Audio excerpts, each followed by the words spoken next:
रात्री मला खरोखरच जाग आली होती का ते स्वप्नच होतं. मला जाणवलं की आपण आपल्या खोलीच्या दाराशी उभे आहोत. बाहेरच्या खोलीतच वरच्या मजल्याकडे जाणारा जिना आहे.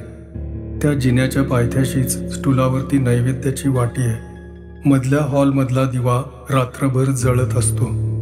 खोलीच्या दारातून आतलं दाखवण्या इतका प्रकाश आत येत होता, पण स्पष्ट दाखवण्या इतका नाही. डोळ्यांसमोर लाखो रुपयांच्या गुंतवणुकीचे कागदपत्र होते, पण या घटकेपर्यंत माझ्या मनात पैशांचा विचारही आला नव्हता. आता एकाएकी मामंजींच्या कपाटातला तो नोटांनी खचाखच भरलेला ड्रॉवर डोळ्यांसमोर आला. एक कटू सत्य समोर आलं होतं. ही सर्व मामंजींची वर कमाई होती, ज्याला आजकाल नंबर 2ची कमाई म्हणतात. गेली 45 वर्ष मी त्याच पैशातून आलेल्या ऐषारामी आयुष्याचा आस्वाद घेत आले होतेच की नाही. संक्रमण प्रकरण 4 पुढे चालू. तो त्याच्या कामात दंग झाला आणि मी सतरंजीवर पुढेच बसले. 15-20 मिनिटातच हॉल जवळजवळ भरून गेला. तसबिरीजवळ भिंतीतच एक दार होतं, ते आता उघडलं आणि लोक ज्यांना महाराज म्हणत ते गृहस्थ त्या दारातून आत आले. ते येताच हॉलमधील सर्वजण उठून उभे राहिले. 1-2 मिनिटातच दत्ताची आरती सुरू झाली. आरती संपताच आरतीचं तबक सर्व हॉलमधून फिरलं आणि मग सर्वजण खाली बसले. आज मी त्या गृहस्थांना अगदी जवळून नीट पाहू शकत होते. त्यांचं वय 50च्या आसपासचं असावं, नक्की अंदाज येत नव्हता. तसबिरी शेजारच्या लालसर मखमली कुशांच्या खुर्चीत ते शांतपणे बसले होते. आज त्यांच्यावर आणि माझ्या प्रश्नावरच माझं लक्ष इतकं एकाग्र झालं होतं की त्यांना कोण काय सांगतंय, ते काय सुचवत आहेत, इकडे माझं लक्षच नव्हतं. तसबिरी शेजारी उभ्या असलेल्या माणसानं उजवा हात हलवून मला बोलण्याची खूण केली. काय आणि कसं सांगायचं हे ठरवायला मला बराच वेळ मिळाला होता. मी महाराजांना नमस्कार केला, पण तोंडून प्रत्यक्ष शब्द बाहेर पडायच्या आधी मला 1-2दा आवंढा गिळावा लागला. महाराज, 7-8 दिवस झाले माझे यजमान घरातून बेपत्ता झालेत. पोलिसात तक्रार नोंदवली, वर्तमानपत्रात, टीव्हीवर जाहिराती देऊन झाल्या, पण कशाचाच काही उपयोग झालेला नाही. मी जरा दम घेऊन परत म्हणाले, महाराज, आपली काही मदत होईल या आशेनं मी आपल्याकडे आले. एव्हाना माझी सर्व भीड चेपली होती. मी त्यांच्याकडे एकटक पाहत होते. त्यांची नजर माझ्यावरच होती. माझे शेवटचे शब्द ऐकताच त्यांचे डोळे जरासे विस्फारले. त्यांनी डोळे मिटून घेतले, पण त्यांच्या कपाळावर आठ्या आल्या होत्या. स्वतःशीच मान हलवत त्यांनी डोळे उघडले. ते बोलले तेव्हा त्यांचा आवाज खालचा होता, जेमतेम माझ्यापर्यंत पोहोचत होता. बाई, तुमच्यावर बाका प्रसंग आलाय यात शंका नाही. तुम्ही मोठ्या आशेनं माझ्याकडे मदतीसाठी आला आहात, पण बाई, काही प्रश्न असे असतात की माणसांनी त्यांची उत्तरं शोधू नयेत. प्रश्नांना उत्तरं नसतात असं नाही, पण समजल्यावर ती पेलायची मनाची कुवत नसते. अर्थात तुम्ही प्रश्न विचारलात. तुमची इच्छा असली तर मला त्या प्रश्नाचं उत्तर द्यायलाच हवं. सांगा, त्या प्रश्नाचं उत्तर तुम्हाला खरोखर हवंय? समजल्याखेरीज माझ्या मनाला शांतता कशी लाभणार? त्यांनी स्वतःशीच जरा खेदानं मान हलवली. ठीक आहे, तुमच्या घरात देव आहेत ना? हो. सध्या तुम्ही पूजा थांबवली असेल. पूजा मी स्वतः अशी कधीच करत नव्हते. आधी एक करा, सकाळ संध्याकाळ पूजा करायला लागा. मंत्रांची स्तोत्रांची आवश्यकता नाही. देवांना स्नान घालून स्वच्छ धुवून हळद कुंकू फुलं वाहून मनोभावानं प्रार्थना करा. 3-4 दिवसानंतर देवापुढे नैवेद्य म्हणून ठेवलेली साखर, फुटाणे, खोबरं जे काही असेल ते एका थाळीत घालून ती थाळी घराच्या कोपऱ्यात ठेवा. तुमच्या सर्व प्रश्नांची उत्तरं तुम्हाला मिळतील. मात्र एक ध्यानात ठेवा, सकाळ संध्याकाळ देवपूजेचा नियम तुम्हाला जन्मभर पाळावा लागणार आहे. महाराज, आपण म्हणता तसं मी करीन. त्यांना नमस्कार करून मी उठले आणि डावी उजवीकडे न पाहता हॉल बाहेर पडले. तडक घरी आले. परतताना आणि आल्यावरही त्यांच्या शब्दांवरच मनात सारखा विचार चालला होता. स्पष्ट शब्दात त्यांनी काहीच सांगितलं नव्हतं आणि हे मोघम शब्दही त्यांनी जरा नाखुशीनंच उच्चारले होते. आतापर्यंत माझ्यासमोर महाराजांना अनेकांनी अनेक प्रश्न विचारले होते, अडचणी सांगितल्या होत्या. प्रत्येक वेळी त्यांनी काही काही उपाय सांगितले होते, पण कोणालाही त्याला होणाऱ्या त्रासामागचं कारण सांगितलं नव्हतं. कदाचित समजण्यासारखं नसेल, कदाचित ते शब्दात मांडता येण्यासारखं नसेल. सर्वांच्याच अडचणी दूर झाल्या होत्या का, ते कळायला काही मार्ग नव्हता. एका डॉक्टरचं औषध लागू पडलं नाही तर माणूस दुसऱ्या डॉक्टरकडे जातो. फायदा होत नाही असं पाहिल्यावर काहींनी परत न येणंही पसंत केलं असेल. शेवटी महाराजांचा सल्ला मोफत होता. जे काही उपचार होते ते बाह्योपचार होते, साधे सोपे होते, खर्चिकही नव्हते. पण तरीही मला त्यांनी मूळ प्रश्नावरून परावृत्त करण्याचा प्रयत्न केला होता, तसा इतर कोणाच्या बाबतीत केल्याचं मला आठवत नव्हतं. पण आता मी काय करायचं? प्रकरण एवढ्यावरच सोडून द्यायचं? पण त्यांनी देवपूजेचा मार्ग सांगितला होता, तो आचरणात आणायला काय हरकत होती? त्यानं नुकसान तर खासच होणार नव्हतं. त्यांची पुढची सूचना अंमलात आणायची का नाही, यावर निर्णय घ्यायला अजून 3-4 दिवसांचा अवधी होता. परत आल्या आल्या मी हातपाय धुतले. देवघरात देवाच्या मोठ्या देवाऱ्यासमोर बसले. सर्व देव खाली घेऊन देवारा स्वच्छ पुसून काढला. देवांना स्नान घातलं. पुसून सर्व आपापल्या जागी ठेवले. हळद कुंकू फूल वाहिली. उदबत्ती निरांजन लावून मग समोर वाटीत चमचाभर साखर नैवेद्य म्हणून ठेवली आणि मनोभावी प्रार्थना केली आणि वाटीतला नैवेद्य प्रसाद म्हणून ग्रहण केला. महाराजांनी सांगितलेल्या मार्गावर पहिलं पाऊल टाकलं होतं.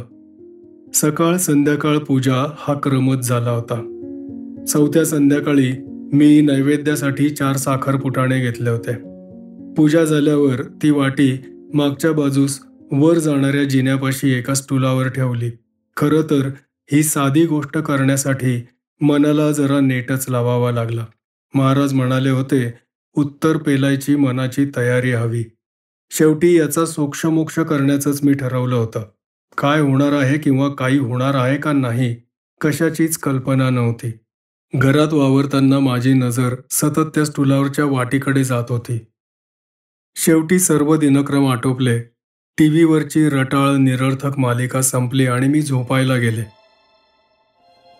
रात्री मला खरोखरच जाग आली होती का ते स्वप्नच होतं? मला जाणवलं की आपण आपल्या खोलीच्या दाराशी उभ्या आहोत. बाहेरच्या खोलीतच वरच्या मजल्याकडे जाणारा जिना आहे. त्या जिन्याच्या पायथ्याशीच स्टूलावरती नैवेद्याची वाटी आहे. मधल्या हॉलमधला दिवा रात्रभर जळत असतो. खोलीच्या दारातून आतलं दाखवण्या इतका प्रकाश आत येत होता, पण स्पष्ट दाखवण्या इतका नाही. नैवेद्याची वाटी अधूनमधून कशानं तरी दिसेनाशी होत होती. वाटत होतं काहीतरी त्या स्टूलाभोवती फेऱ्या मारतंय, काहीतरी करडं पांढुरकं. एकदा वाटलं हातांसारखं काहीतरी त्या वाटीकडे गेलं आणि मग फिस असा आवाज येऊन तो हात झटक्यानं मागे गेला. पुन्हा एकदा स्टूलाभोवती चक्रा आणि फिस फिस असे आवाज. मग खोली रिकामी होती. अर्थात पुढे पाऊल टाकायची ही माझी हिंमत झाली नाही. मी खोलीत आले, मागे दार बंद करून घेतलं, खाटेवर पडून अंगावर शाल ओढून घेतली आणि गाढ झोपले. ती अगदी सकाळची उन्हं येईपर्यंत. ते स्वप्न होतं का? महाराजांच्या शब्दांनी मन चाळवलं गेलं होतं. असं काहीतरी स्वप्नात दिसणं अशक्य खास नव्हतं. असं काही होणार अशी महाराजांना कल्पना होती का? त्यासाठीच का त्यांनी आधी मला दररोज सकाळ संध्याकाळ देवपूजा करायला सांगितली होती? देवाची पूजा, नैवेद्य या साऱ्या रोजच्या व्यवहारातल्या गोष्टी झाल्या, पण ती वाटी खोलीच्या कोपऱ्यात ठेवताच कोणत्या ना कोणत्या तरी मार्गानं घटनांनी रोजच्या व्यवहाराची मर्यादा ओलांडली होती. रात्री मला दिसलं ते स्वप्न असो, भास असो, पण एक पुरावा माझ्या समोर आला होता. दुसऱ्या दिवशी सकाळी मी त्या स्टूलापाशी गेले आणि वाटीला हात लावण्यापूर्वी वाकून वाटीत नजर टाकली. वाटीत मोहरीच्या आकाराचे किंवा त्याहूनही बारीक असे काळे डाग पडले होते. चांदीच्या वाटीवर, जी आज 50हून अधिक वर्ष आमच्या घरात होती आणि कालपर्यंत अगदी नव्यासारखी चकचकीत होती. हातानं वाटी उचलताना मनाचा जरासा हियाच करावा लागला. आतले ते 4 फुटाणे खिडकीतून बागेत टाकून दिले आणि वाटी नळाखाली धरली, पण ते डाग गेले नाहीत. पाण्यानं नाही, पावडरनं नाही, अगदी रिठ्यानं सुद्धा नाही.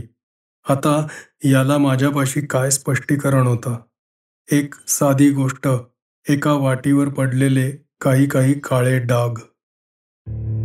असं समजलं जातं की शुद्ध चांदी सर्वात पवित्र धातू आहे, म्हणून तर देवपूजेसाठी चांदीची उपकरणं वापरतात. ती देवकर्मातली चांदी ही इथे डागाळली होती.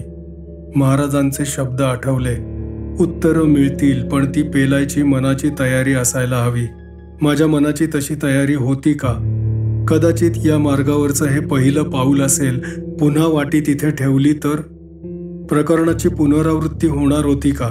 का पुढचं पाऊल पडणार होतं? मला एकाएकी आठवण झाली. हे मागे संध्याकाळचे काही काही जणांना घेऊन यायचे आणि त्यांच्याबरोबर वरच्या मजल्यावर जायचे. रात्री पार उशिरापर्यंत त्यांचे काही काही कार्यक्रम चालायचे. मनाचे आणि शरीराचे काही काही सर्वमान्य आचार असतात. त्यांच्या पलीकडे यांनी पाऊल टाकलं होतं. मग आता मी तरी काय करत होते? हा मार्ग निषिद्ध होता का? धोक्याचा होता का? त्यासाठीच का महाराजांनी आधी मला दररोज देवपूजा करण्याची सूचना, आज्ञाच जवळजवळ केली होती? प्रथमच मनासमोर स्पष्ट विचार आला, ही वाट आपल्यासाठी नाही. मनाशी एक निर्णय घेतला, देवपूजा चालूच ठेवली. त्यानं मनाला एक विलक्षण समाधान मिळत होतं. पण पुन्हा कधी प्रसाद मागच्या बाजूस ठेवण्याचा विचारही मनात आणला नाही आणि पुन्हा कधी महाराजांची भेटही घेतली नाही. काही काही वाटा आपल्यासाठी नसतात. महिन्याभरानं एका सकाळी वाडेकरांचा फोन आला आणि फोनवर सांगितल्याप्रमाणे लगोलग 15 मिनिटात ते हजर झाले. अर्थात यांचा काही तपास लागलेला नाही हे त्यांनाही माहीत होतंच. वहिनी, आता पुढच्या काही काही गोष्टींच्या तयारीला लागलं पाहिजे, ते म्हणाले. घटना दुःख दे, पण ती स्वीकारून आयुष्य पुढे चालू ठेवायला हवं. मी काहीच बोलले नाही. बहिणी, दिनकररावांच्या इन्व्हेस्टमेंट खूप होत्या. कंपन्यांच्या, बँकांच्या एफडी होत्या, काही शेअर होते, पोस्टाची सर्टिफिकेट होती, काही काही म्युच्युअल फंडांची युनिट्सही होती. तुमच्याकडून त्यांनी कधी कशावर सह्या घेतल्या का? नाही. खरं तर सर्व गुंतवणुका दोघांच्या जॉईंट नावावर करायचा मी त्यांना सल्ला दिला होता. तुम्ही असं करा, त्यांची सर्व कागदपत्र तपासा. त्यांना मी हे सर्व महत्त्वाचे कागद एका फाईलीत एकत्र ठेवायचीही सूचना केली होती. आता ते कागदपत्र पाहायला मिळतील का? जरा बसता का? मी पाहते सापडतात का. त्यांच्या कपाटात एका कप्प्यात कागदपत्रांची मोठी चळत होती. भाडेकरांनी एक एक करत सर्व कागद डोळ्यांखालून घातले. एक त्यांनी चांगलं केलं, ते शेवटी म्हणाले. सर्व ठिकाणी त्यांनी नॉमिनी म्हणून तुमचं नाव टाकलेलं आहे. त्यामुळे गुंतवणुकीच्या मुदतीनंतर पैसे मिळायला तुम्हाला कोणतीच हरकत नाही. हातातले कागद खाली ठेवत ते म्हणाले, त्यांची बाकीचीही कागदपत्र पहा. कोणी भागवत म्हणून त्यांचे टॅक्स कन्सल्टंट होते. त्यांचा नाव पत्ता सापडेल. त्यांची तुम्हाला भेट घ्यायला हवी. दिनकररावांच्या आर्थिक व्यवहारांची त्यांच्यापाशी नोंद असेल. यापुढे ते तुम्हालाच पाहावं लागणार आहे. शिवाय आणखी एक आहे, ही प्रॉपर्टी आता तुम्हाला तुमच्या नावावर करून घ्यावी लागेल. इतरही अनेक प्रश्न निर्माण होतील, तेव्हा एखाद्या चांगल्या वकिलाचा याबाबतीत सल्ला घ्या. त्यांची फी कदाचित जास्त वाटेल, पण शेवटी तेच फायद्याचं ठरतं. अनेक कटकटी वाचतात. या सर्व गुंतवणुका अजून 3-4 वर्ष तरी चालू राहणार आहेत. त्यांच्याही बाबतीत वकिलांचा सल्ला घ्या. तुम्हाला आणखी काही मदत हवी असली तर अगदी केव्हाही फोन करा. मी सर्व मदत करायला तयार आहे.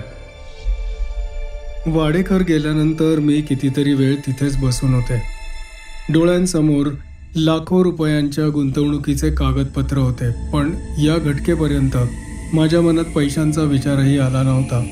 आता एकाएकी मामंजींच्या कपाटातला तो नोटांनी खचाखच भरलेला ड्रॉवर डोळ्यांसमोर आला. माझा स्वभावच असा होता की नाही त्या गोष्टीत आपलं नाक खुपसायचं नाही. मी गरिबीतच लहानाची मोठी झालेली. लग्न होईपर्यंत 100ची नोटसुद्धा कधी हाताळली नव्हती. आयुष्याच्या सुरुवातीस जी मानसिकता घडवली गेली असते तिच्यात नंतर बदल होणं फार फार कठीण असतं. पण आता ही लक्षावधी रुपयांची गुंतवणूक समोर आल्यावर अर्थात मनात विचार येणारच. यांची नोकरी रेव्हेन्यूमधली, अगदी निवृत्त झाले तेव्हा सुद्धा पगार जेमतेम 7-8 हजार असेल. तेव्हा त्यांच्या पगारातून एवढी गुंतवणूक अशक्यच होती. उघड होतं, मामनजींचे पैसे त्यांनी वापरले होते. मला तो नोटांनी भरलेला एक ड्रॉवर दिसला होता. घरात इतरत्रही आणखी कुठे कुठे पैसे ठेवलेले असतील, पण ते जर हातात आले तर ते यांनी वापरलेले असणार. गोष्ट व्हायची ती होऊन गेली होती.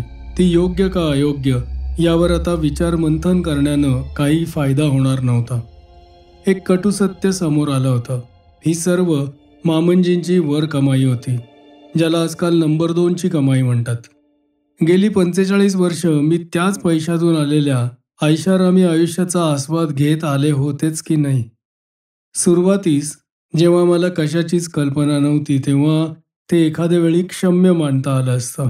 पण आता सर्व कल्पना आल्यावर आता या सर्वांचा परित्याग करून एखाद्या अनाथाश्रमात परित्यक्तेचं जीवन जगणं हे मला शक्य होतं का? अर्थात नाही. भाडेकरांनी दिलेला सल्ला व्यवहाराला धरून होता आणि तोच मांडणं मला आत्ता भाग होता.